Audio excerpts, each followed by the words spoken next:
வணக்கம். இன்னைக்கு நான் திரும்பவும் ஒரு டே இன் மை லைஃப் வீடியோட தான் உங்களை மீட் பண்ண வந்திருக்கேன். பட் இன்னைக்கு நம்ம ஒரு டே பார்க்க போறது இல்லைங்க, 2 டே பார்க்க போறோம். இந்த வீக்கெண்ட் வந்து சம்மர் ஹாலிடேஸோட லாஸ்ட் வீக்கெண்டு. ஸோ எல்லாருமே அப்படியே லீவ் முடிஞ்சிச்சே அப்படின்னு சொல்லிட்டு கொஞ்சம் வருத்தத்தோட பசங்கள்லாம் ஸ்கூலுக்கு போகிறாங்க, இனிமேல் கொஞ்சம் ஃப்ரீயாக இருக்கலாம் அப்படின்னு சின்ன ஹாப்பினஸோடு தான் இந்த வீக்கெண்டை செலிப்ரேட் பண்ணோம். சாட்டர்டே சண்டே 2 நாளுமே பாட்லக் இருக்குது. சாட்டர்டே அன்னைக்கு கம்யூனிட்டி ஃப்ரெண்ட்ஸ் எல்லாம் மீட் பண்ணுறோம். சண்டே அன்னைக்கு என் ஹஸ்பண்டோட ஃப்ரெண்ட்ஸோட எல்லாரும் மீட் பண்ணுறோம். யூஸ்வலாக இந்த மாதிரி பாட்லக் அப்படின்னாலே மெனு வந்து ரெடி பண்ணிவிட்டு ஒவ்வொருத்தர் ஒவ்வொரு டிஷ் பிக் பண்ணிவிடுவோம். இந்த வாட்டி நான் ஸ்வீட் பிக் பண்ணியிருக்கேன். பிரியாணி தான் 2 பாட்லக்குக்கும் மெயின் டிஷ் அப்படின்றதுனால ஒரு சேஞ்சுக்கு நான் வந்து பிரெட் அல்வா செஞ்சு எடுத்துகிட்டு போகலான்னு சொல்லி பிளான் பண்ணேன். 3 கிலோ பிரெட் அல்வா பண்ணேன். நான் ஏற்கனவே பிரெட் அல்வா ப்ரிப்பரேஷன் ரொம்ப டீட்டெயில்டாக நான் ஷேர் பண்ணியிருக்கேன். இன்றைக்கி நான் ரொம்ப டீட்டெயில்டாக போடலை, ஷார்ட்டாக தான் நான் இன்க்ளூட் பண்ணுறேன். மில்க் பிரெட் எடுத்துகிட்டு நம்ம எட்ஜஸ் எல்லாம் ரிமூவ் பண்ண வேணாம் அப்படின்னா ரிமூவ் பண்ணாமலும் பண்ணலாம். பட் சம்டைம்ஸ் ரிமூவ் பண்ணலைன்னா அது நம்ம சாப்பிட்றப்ப அப்படி சூ பண்ணி சாப்பிட்ற மாதிரி இருக்கும்.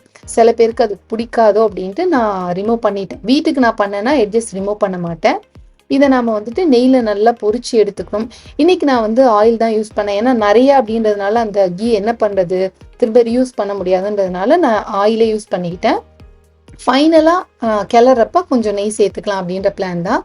ஸோ நல்லா கோல்டன் ப்ரௌன் வர மாதிரி என்டையர் பேக்கெட்டையும் நம்ம பொரிச்சு எடுத்துட்டோம் அப்படின்னா அதுக்கப்புறம் ப்ரிப்பரேஷன் வந்து கடகடன்னு பண்ணிடலாம். இப்போ நான் வந்துட்டு ஃபஸ்ட்டு ஸ்டெப் அதுதான் பண்ணுறேன். சாட்டர்டே மார்னிங் வந்து ஸ்வீட் ப்ரிப்பரேஷன் பண்ணிகிட்டு இருக்கேன்.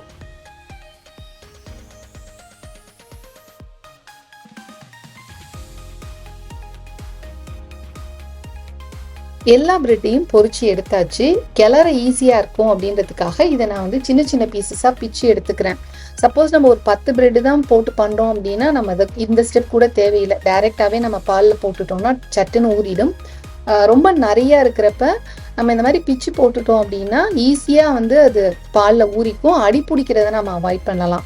ஸோ என்டையர் பிரெட் நான் பொரிச்சு வச்சதையும் சின்ன சின்ன பீசஸாக நான் அந்த மாதிரி பிச்சு எடுத்துக்கிட்டேன்.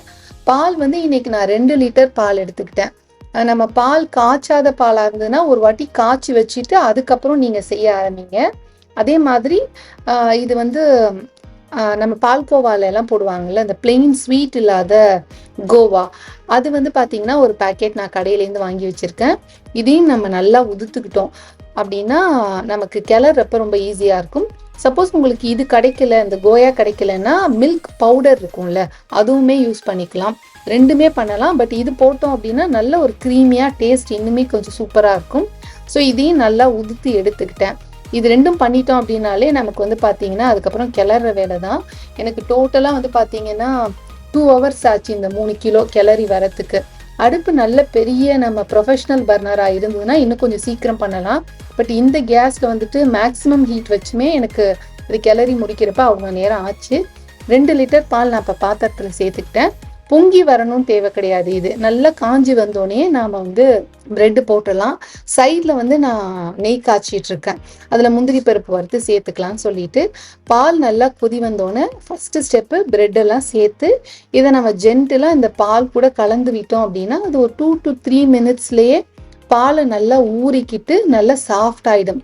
அப்படி சாஃப்ட் ஆனதுக்கப்புறமா நாம் வந்து ஏற்கனவே உதுத்து வச்சுருக்கோம்ல அந்த கோயா, அன்ஸ்வீட்டன்ட் கோயா, அதை ஆட் பண்ணிவிட்டு இதுக்கு தேவையான சுகர் ஆட் பண்ணிக்கணும்.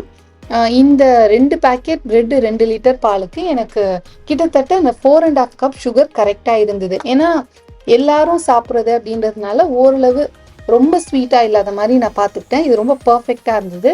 சுகர் போட்டுட்டோம் அப்படின்னா அதுக்கப்புறம் அடுப்பை நிதானமாக வச்சு கிளற வேண்டியதாங்க வேலை.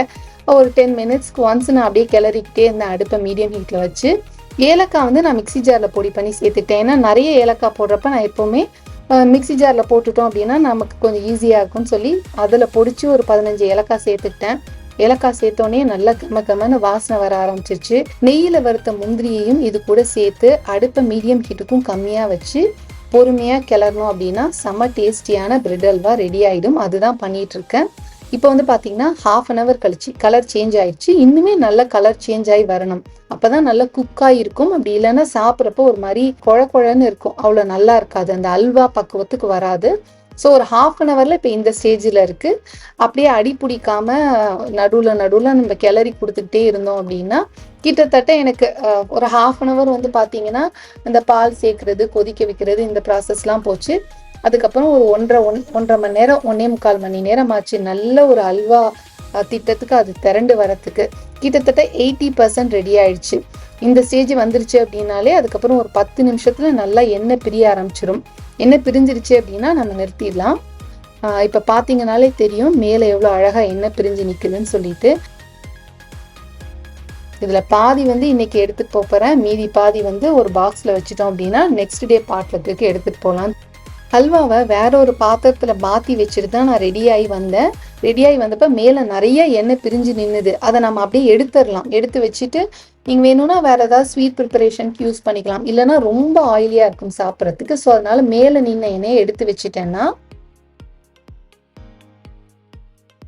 இப்போ நான் வந்து சாட்டர்டே மார்னிங் வெளியில் கிளம்பியாச்சு. ஃப்ரெண்ட்ஸை பார்க்க போகிறோம். ஃப்ரெண்ட்ஸ் கூட வந்துட்டு ஃபுல் டே ஈவினிங் வரைக்கும் வந்துட்டு நல்லா சாப்பிட்டு அரட்டை அடிச்சுட்டு வர போகிறோம்.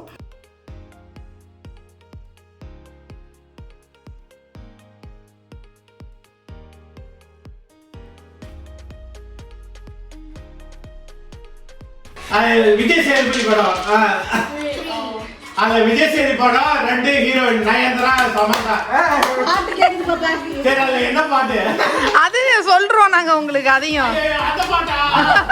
அந்த பாட்டியா?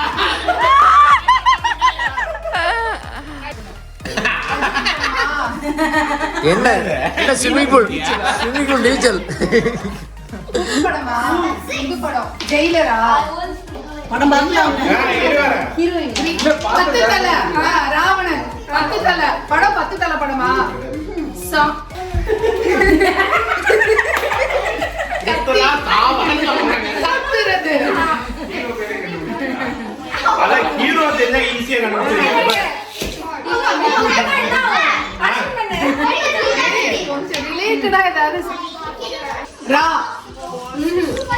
ராயன் படமா? ராயன் படத்துல என்ன பாட்டு? என்ன சாங்? என்ன பாட்டு?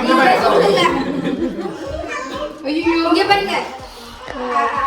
இப்போ அண்ணன் தங்கச்சி சாங் வருமே அதுதான். அதான் பாருங்க. உங்க வீட்டுக்காரங்கடா ஆடி காமிச்சிருவாங்க போல இருக்கு.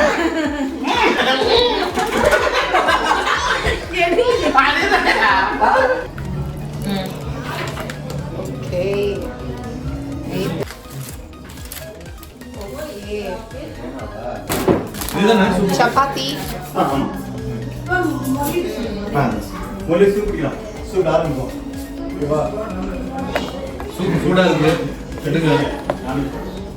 சூப்பு நான்வெஜ் சிக்கன் சூப்பு தான். அப்ப எங்களுக்கெல்லாம் சூப்பு கிடையாது. என்ன ஒரு அநியாயம். ஏமாக்கும் கிடையாது இன்னைக்கு. அம்மா சாப்பிட மாட்டாங்களா இன்னைக்கு? கொஞ்சம் பெப்பர் போடுவா. வெஜ்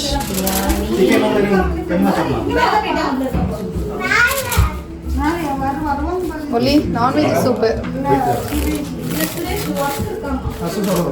ஆஹா பசங்க சாப்பிட மாட்டாங்கல்ல. நிறைய போட்டணும். நான் எடுத்துக்கவா? கொஞ்சமா நீ குடிச்சு பாரு. காரமா இருந்தா ஆண்டி எடுத்துக்கிறேன். இது வந்து சண்டேயோட கிளிப்பிங்ஸ். சாட்டர்டே நைட் நான் கொண்டக்கடலை மட்டும் ஊற வச்சு படுத்துட்டேன். சண்டே மார்னிங் எழுந்திரிச்சு ரசத்துக்கு தேவையான புளி பருப்பு ஊற வச்சாச்சு. ஸ்வீட் இருக்குது, இதை நம்ம சூடு பண்ணி எடுத்துக்கலாம். முதல்ல நம்ம கொண்டக்கடலையை மட்டும் வேக வச்சு எடுத்துக்கலாம்னு சொல்லி அந்த வேலை ஸ்டார்ட் பண்ணிட்டேன். ஏன்னா நிறைய கொண்டக்கடலை சின்ன பசங்களாம் வருவாங்கன்றதுனால அது ஒரு 5-6 விசில் வச்சு நல்லா சாஃப்டாக குக் பண்ணிட்டோம் அப்படின்னா குக்கரில் வச்சு பண்ணாமல் பெரிய பாத்திரத்தில் ஓப்பன் குக் தான் பண்ண போகிறேன். ஏன்னா இன்றைக்கி வந்து பார்த்தீங்கன்னா ஒரு 70 பேர்கிட்ட நாங்கள் கேதர் ஆகுறோம். மெயின் டிஷ் வந்து நான் வெஜிடபிள் குருமா எடுத்திருக்கேன். இதை தவிர ரசமும் ஸ்வீட்டும் அடிஷ்னலாக எடுத்துகிட்டு போகிறேன். சன்னா மசாலாவுக்கு தேவையான சன்னாவும் ரசத்துக்கு தேவையான பருப்பும் வேக வச்சு எடுத்துக்க போகிறேன். பருப்பு சுத்தமாக வாஷ் பண்ணிவிட்டு இதுக்கு தேவையான மஞ்சத்தூள் பெருங்காயத்தூள் போட்டு இதையும் நாம் வேக வச்சிடலாம். சன்னா ரசத்துக்கு தேவையான பருப்பு ரெண்டுத்தையும் அடுப்பில் வச்சாச்சு. இது குக் ஆகிற டைமில் நான் வெங்காயம் தக்காளி எல்லாம் கட் பண்ணி அரைச்சி எடுத்துக்க போகிறேன். சன்னா மசாலா ப்ரிப்பரேஷனும் நான் ஏற்கனவே நம்ம சேனலில் இன்க்ளூட் பண்ணியிருக்கேன். நான் இன்றைக்கி என்னென்ன ரெசிபி பண்ணியிருக்கேனோ அதோட லிங்க் கொடுக்குறேன், நீங்கள் பார்த்துக்குங்க. டீட்டெயில்டு ரெசிபி வேணும்னா வெங்காயம் தக்காளி இது ரெண்டுத்தையும் தனித்தனியாக அரைச்சி எடுத்துக்கணும். அதுக்கப்புறம் இஞ்சி பூண்டு பேஸ்ட்டு, இதை தவிர நம்ம சன்னா மசாலாவுக்கு தேவையான மசாலா ஐட்டம்ஸ் இதெல்லாம் ஒன்றா சேர்த்து வதக்கி நாம் கொதிக்க வைக்கணும். வெங்காயமும் தக்காளியும் ஈக்குவலாக இருக்கணும். சப்போஸ் தக்காளி நல்ல புளிப்பான தக்காளியாக இருந்ததுன்னா வெங்காயத்தை விட கொஞ்சம் கம்மியாக நீங்கள் எடுத்துக்கோங்க. வெங்காயம் தக்காளி அரைச்சதுக்கப்புறமா இஞ்சி பூண்டு பேஸ்ட்டும் ரெடி பண்ணிட்டேன். இஞ்சி பூண்டு அரைக்கிறப்ப ரொம்ப மைய அரைக்காமல் அதுவுமே கொஞ்சம் நம்ம யூஸ்வலாக நம்ம நசுக்கணுன்னா எப்படி இருக்கும் அந்த மாதிரி பல்ஸ் மோடில் அரைச்சி எடுத்துக்கிட்டோன்னா அதோட டேஸ்ட் நல்லாயிருக்கும். இப்போ அதுதான் பண்ணிகிட்ருக்கேன். சன்னா மசாலாவுக்கு தேவையான பேஸ்டெல்லாம் ரெடி பண்ணியாச்சு. கொண்டக்கடலையும் நல்லா வெந்துட்டு இப்போ நம்ம கிரேவி ரெடி பண்ண ஆரம்பிச்சிடலாம். பாத்திரத்தில் தேவையான அளவு எண்ணெய் சேர்த்து முதல்ல நம்ம ஸ்பைசஸ் ஆட் பண்ணிக்கலாம். ஸ்பைசஸை நம்ம எண்ணெயில் ரோஸ்ட் பண்ணோம்னா நல்ல ஒரு வாசனை வர ஆரம்பிச்சிடும். வாசனை வந்ததுக்கப்புறமா தான் நம்ம ஆனியன் பேஸ்ட்டை ஆட் பண்ணணும். வெங்காயம் இதில் சேர்த்து அடுப்பை மீடியம் ஹீட்டுக்கும் கம்மியாக வச்சு வெங்காயத்தை நல்லா மிக்ஸ் பண்ணோன்னா அதோட பச்சை வாசனை போனதுக்கப்புறமா அடுத்து நாம் அரைச்சி வச்சுருக்க இஞ்சி பூண்டு பேஸ்ட்டு சேர்க்கணும். இஞ்சி பூண்டு பேஸ்ட்டு சேர்த்து அதையும் கொஞ்சம் நேரம் வதக்கிட்டு அதுக்கப்புறமா நாம் தக்காளி பேஸ்ட்டு சேர்க்கணும். இந்த ஆர்டரை நம்ம ஒன்று ஒன்றா வதக்கி சேர்க்குறப்ப அந்த குருமாவோட டேஸ்ட் ரொம்ப நல்லாயிருக்கும்.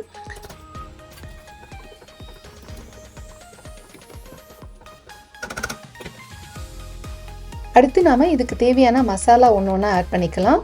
மஞ்சத்தூள், உப்பு, கரம் மசாலா, அதுக்கப்புறம் சன்னா மசாலா கடையில் கிடைக்கும்ல சன்னா மசாலா பொடி, ஈஸ்டர்ன் சன்னா மசாலா பொடி தான் நான் யூஸ் பண்ணேன். ட்ரை மசாலாலாம் சேர்த்து நல்லா கலந்து விட்டு ஒரு கொதி விட்டதுக்கப்புறமா நம்ம ஏற்கனவே வேக வச்சுருக்கோம்ல கொண்டக்கடலையை அதை ஒரு வாட்டி செக் பண்ணிவிட்டு இதில் சேர்த்துக்கலாம். கொண்டக்கடலை சேர்த்து நல்லா கலந்து விட்டு அதுக்கப்புறம் மூடி போட்டு நான் மீடியம் ஹீட்டில் ஒரு 25 மினிட்ஸ் விட்டுட்டேன். அப்போ தான் அந்த மசாலாவோட டேஸ்ட்டெல்லாம் அந்த கடலையில் நல்லா சாரும். அப்படின்றதுனால நடுவில் நம்ம அடிப்பிடிக்காமல் இருக்கிறதுக்காக கிளறிக்கணும். பட் இந்த பாத்திரம் அவ்வளோ சட்டுன்னு அடிப்பிடிக்காது. நான் அடுப்புமே மீடியம் ஹீட்டில் வச்சு தான் செஞ்சேன். சன்னா மசாலா ரெடி ஆனதுக்கப்புறம் இறக்கிறதுக்கு முன்னாடி ஃப்ரெஷ் கொத்தமல்லி சேர்த்து நம்ம மூடி இறக்கிட்டோன்னா அந்த கொத்தமல்லியோட வாசனை அதில் நல்லா கலந்துக்கும். அடுத்து நான் ரசத்துக்கு ரெடி பண்ண போகிறேன். பருப்பு ஏற்கனவே வேக வச்சாச்சு. புளியும் நான் கரைச்சி வச்சுருக்கேன். இதை நம்ம முதல்ல அடுப்பில் ஏற்றுறதுக்கு முன்னாடி ஒரு அகலமான பாத்திரத்தில் ரசத்தை கரைச்சிக்கிறேன். அதான் பண்ணுறேன். பருப்பு தண்ணி, புளி தண்ணி, இதுக்கு தேவையான தண்ணி சேர்த்து ரசத்துக்கு தேவையான உப்பு, அதுக்கப்புறம் பெருங்காயத்தூள், தக்காளி நான் ஏற்கனவே எடுத்து வச்சுருக்கேன். கட் பண்ணி சேர்க்கலை. அதை நான் ஜஸ்ட்டு கையாலேயே மேஷ் பண்ணி இந்த புளி தண்ணி கூட சேர்த்து நல்லா கலந்து விட்டுட்டு அதுக்கப்புறம் எண்ணெய் சட்டியில் கொஞ்சமாக எண்ணெய் சேர்த்து கடுகு, காஞ்ச மிளகா, கருவேப்பிலை தாளிச்சிட்டு நம்ம கரைச்சி வச்சுருக்க ரசத்தை கொதிக்க விட்டு இறக்க வேண்டியதுதான். பாத்திரம் பார்த்தீங்கன்னா இதில் கொதிச்சுதுன்னா பொங்கி ஊற்றிடும். அப்படின்றதுனால 2 பாத்திரத்தில் ஒன்றா கரைச்சிட்டு 2 பாத்திரத்தில் கொதிக்க விட்டுக்கிறேன். ஏன்னா நம்ம தனித்தனியாக நம்ம உப்பு காரம் எல்லாம் சேர்த்தோம் அப்படின்னா டேஸ்ட் ஒரே மாதிரி இருக்காதுன்றதுனால இந்த மாதிரி பண்ணிட்டேன். ஒரு பெரிய பாத்திரத்தில் கரைச்சிட்டு 2 மீடியம் சைஸ் பாத்திரத்தில் நல்லா கொதிக்க விட்டு எடுத்துக்கிட்டேன். கமன்னு சூப்பராக ரசம் ரெடி ஆயிடுச்சு. எப்பவுமே ரசத்துலையும் நம்ம இறக்குறப்ப நல்லா நிறைய கொத்தமல்லி போட்டு இறக்கணும். அடுத்து ஸ்வீட் நான் ஏற்கனவே செஞ்சு வச்சதை சூடு பண்ணி நான் ஒரு பாத்திரத்தில் எடுத்து வச்சுட்டேன். சமையல் ப்ரிப்பரேஷன் முடிச்சுட்டு நாங்கள் ரெடியாக ஆரம்பிச்சிட்டோம். ஹாய் ஃப்ரெண்ட்ஸ், சண்டே மார்னிங் சமையல் எல்லாம் முடிச்சு எல்லாரும் ரெடி ஆகிட்டோம். பார்க்குக்கு கிளம்ப வேண்டியதான். இங்கேருந்து ஒரு 20 மினிட்ஸ் ஆகும் அந்த பார்க்கு. இன்றைக்கி ஒரு 20 ஃபேமிலிஸ்க்கு மேலே மீட் பண்ணுறோம். இன்றைக்கி ஃபுல்லாகவே பார்த்தீங்கன்னா நிறைய கேம்ஸ், குழந்தைங்களுக்காக நிறைய கேம்ஸ், அடல்ட் கேம்ஸ்ன்னு சொல்லிட்டு நிறைய பிளான் பண்ணியிருக்காங்க. இன்றைக்கி டே எப்படி இருந்தது அப்படின்ற என்டையர் டேவோட ஃபன்னி மூமெண்ட்ஸை நான் சின்ன சின்ன கிளிப்பிங்ஸாக உங்களுக்கு ஆட் பண்ணுறேன்.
ஓடிட்டாங்க.